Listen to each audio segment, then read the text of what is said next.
Hello friend, welcome to my YouTube channel Saptarang Jeevan के। प्रणाम आप सभी को। कैसे हैं आप सभी? आशा करती हूँ कि आप सब बहुत अच्छे होंगे। आज है फाल्गुन मास शुक्ल पक्ष आमल की एकादशी। तो आज मैं आपको इस एकादशी की व्रत कथा सुनाऊंगी। तो आइए सुनते हैं। सूत जी ने 88,000 ऋषियों को संबोधित करते हुए कहा, हे ऋषि मुनि, एक बार की बात है, महान राजा मांधाता ने वशिष्ठ जी से पूछा, हे वशिष्ठ जी, यदि आप मुझ पर प्रसन्न हैं तो ऐसे व्रत की कथा कहिए जिससे मेरा कल्याण हो। महर्षि वशिष्ठ जी बोले, हे राजन, सब व्रतों से उत्तम और अंत में मोक्ष देने वाली आमल की एकादशी का व्रत है।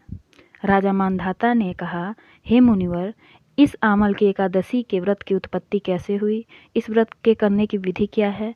हे वेदों के ज्ञाता, कृपा करके इसका विवरण मुझसे विस्तार रूप से कहिए। मुनि वशिष्ठ ने कहा, हे नृपश्रेष्ठ, मैं तुम्हारे समक्ष विस्तार से इस व्रत का वर्णन करता हूँ। यह व्रत फाल्गुन माह के शुक्ल पक्ष में होता है। इस व्रत के फल से समस्त पाप नष्ट हो जाते हैं। इस व्रत का पुण्य 1000 गौदान के फल के बराबर होता है। आमल की महत्ता उसके गुणों से अतिरिक्त इस बात से भी है कि इसकी उत्पत्ति भगवान विष्णु के श्रीमुख से हुई है। अब मैं आपसे एक पौराणिक कथा कहता हूँ, उसे ध्यानपूर्वक सुने। वैदिक नामक एक नगर था। उस नगर में ब्राह्मण, वैश्य, क्षत्रिय, शूद्र चारों बड़ा आनंद पूर्वक रहते थे। नगर में सदैव वेद ध्वनि गूंजती रहती थी। उस नगर में कोई भी पापी, दुराचारी, नास्तिक आदि न था। उस नगर में चैत्र रथ नामक चंद्रवंशी राजा राज्य करता था। वह महान विद्वान तथा धार्मिक वृत्ति का था। उसके राज्य में कोई भी दरिद्र तथा कंजूस नहीं था। उस राज्य के सभी निवासी विष्णु भक्त थे। वहाँ के वृद्ध से बालक तक सभी निवासी प्रत्येक एकादशी का व्रत करते थे। एक समय फाल्गुन मास के शुक्ल पक्ष की आमल एकादशी आई। उस दिन राजा से प्रजा तक, वृद्ध से बालक तक सबने हर्ष सहित उस एकादशी का व्रत किया। राजा अपनी प्रजा के साथ मंदिर में आकर कुंभ स्थापित करके तथा धूप दीप नैवेद्य पंचरत्न छत्र आदि से धात्री का पूजन करने लगे।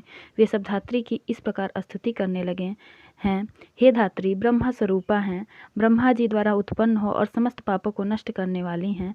आपको नमस्कार है, आप मेरा अर्घ्य स्वीकार करें। आप श्री रामचंद्र जी के द्वारा सम्मानित हैं। मैं आपसे प्रार्थना करता हूँ, मेरे समस्त पापों का हरण करो। उस देवालय में रात्रि को सबने जागरण किया। रात्रि के समय उस जगह एक बहेलिया आया। वह महापापी तथा दुराचारी था। अपने कुटुंब का पालन वह जीव हिंसा करके करता था। वह भूख प्यास से अत्यंत व्याकुल था। कुछ भोजन पाने की इच्छा से वह मंदिर के कोने में बैठ गया। उस जगह विष्णु भगवान की कथा तथा एकादशी महात्म्य सुनने लगा। इस प्रकार उस बहेलिया ने समस्त रात्रि को अन्य लोगों के साथ जागरण कर व्यतीत की। प्रातःकाल होते ही सभी लोग अपने अपने घर को चल दिए। इस प्रकार वो बहेलिया भी अपने घर को चला गया और वहां जाकर भोजन किया। कुछ समय बीतने के पश्चात उस बहेलिये की मृत्यु हो गई। उसने जीव हिंसा की थी। इस कारण हालांकि वह घोर नरक का अधिकारी था, किंतु उस दिन आमल की एकादशी के व्रत तथा जागरण के प्रभाव से उसने राजा विदुरथ के यहाँ जन्म लिया। उसका नाम वसुरथ रखा गया। बड़ा होने पर वह चतुरंगड़ी सेना सहित तथा धन धान्य से युक्त होकर 10 सहस्त्र ग्रामों का पालन करने लगा। वह तेज में सूर्य के समान, कांति में चंद्रमा के समान, वीरता में विष्णु भगवान के समान और क्षमा में पृथ्वी के समान था। वह अत्यंत धार्मिक, सत्यवादी, कर्मवीर और विष्णु भक्त था। वह प्रजा का समान भाव से पालन करता था। दान देना उसका नित्य का कर्तव्य था। एक दिन राजा वसुरथ शिकार खेलने गया। देवयोग से वन में वह रास्ता भटक गया और दिशा का ज्ञान न होने के कारण उसी वन में एक वृक्ष के नीचे सो गया। उस समय पहाड़ी डाकू वहां आए और राजा को अकेला देखकर मारो मारो का उच्चारण करते हुए राजा वसुरथ की ओर दौड़े। वह डाकू कहने लगे कि इस दुष्ट राजा ने हमारे माता पिता, पुत्र पौत्र आदि सभी संबंधियों को मारा है तथा देश से निकाल दिया है। अब हम इसे मारकर अपने अपमान का बदला लेना चाहिए।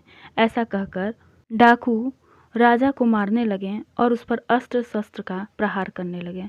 उनके अस्त्र शस्त्र राजा के शरीर पर गिरते ही नष्ट हो जाते और राजा को पुष्पों के समान प्रतीत होते थे। कुछ देर बाद विधाता की करनी ऐसी हुई कि उन डाकुओं के अस्त्र शस्त्र पर उन पर उल्टा प्रहार करने लगे, जिससे वह मूर्छित हो गए। उस समय राजा के शरीर से एक दिव्य देवी प्रकट हुई। देवी अत्यंत सुंदर थी तथा सुंदर वस्त्र तथा आभूषण से अलंकृत थी। उसकी भ्रिकुटी टेढ़ी थी। उसकी आंखों से लाल लाल आग निकल रही थी। वह उस समय काल के समान प्रतीत होती थी। उसने देखते ही देखते सभी डाकुओं को काल के गाल पहुंचा दिया। जब राजा की नींद टूटी तो उन डाकुओं को मरा हुआ देखकर सोचने लगा कि इन दस्युओं को किसने मारा, मेरा इस वन में कौन हितैषी रहता है। जब राजा वसुरथ ऐसा विचार कर रहा था तभी आकाशवाणी हुई, हे राजन, इस संसार में विष्णु भगवान के अतिरिक्त तेरी रक्षा कौन कर सकता है। इस आकाशवाणी को सुनकर राजा ने विष्णु भगवान को प्रणाम किया, फिर अपने नगर को वापस आ गया और सुखपूर्वक राज्य करने लगा। महर्षि वशिष्ठ बोले, हे राजन, यह सब आमल की एकादशी के व्रत का पुण्य का प्रभाव था। जो मनुष्य आमल की एकादशी का व्रत करता है वह प्रत्येक कार्य में सफल होता है और अंत में विष्णुधाम को जाता है। कथासार, भगवान विष्णु की शक्ति हमारे सभी संकटों को काटती है। यह मनुष्य को ही नहीं देवों की भी रक्षा में पूर्णतः समर्थ है।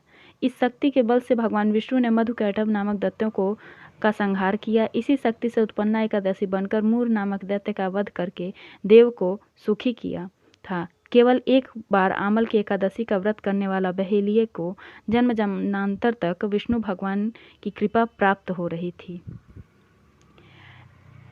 इसे रंगभरी एकादशी के नाम से भी जानते हैं। काशी विश्वनाथ में विश्वनाथ जी आज के दिन पार्वती माता का गौना करा के लाते हैं। तो दोस्तों, आशा करती हूँ कि आप सभी भक्तों को ये एकादशी प्रसंग पसंद आई होगी। अगर पसंद आया तो मुझे कमेंट सेक्शन में कमेंट करके ज़रूर बताएं। कमेंट इसलिए भी करें कि अगर मेरी कोई गलती है तो मैं सुधार सकूं। And thank you for watching my video on my YouTube channel.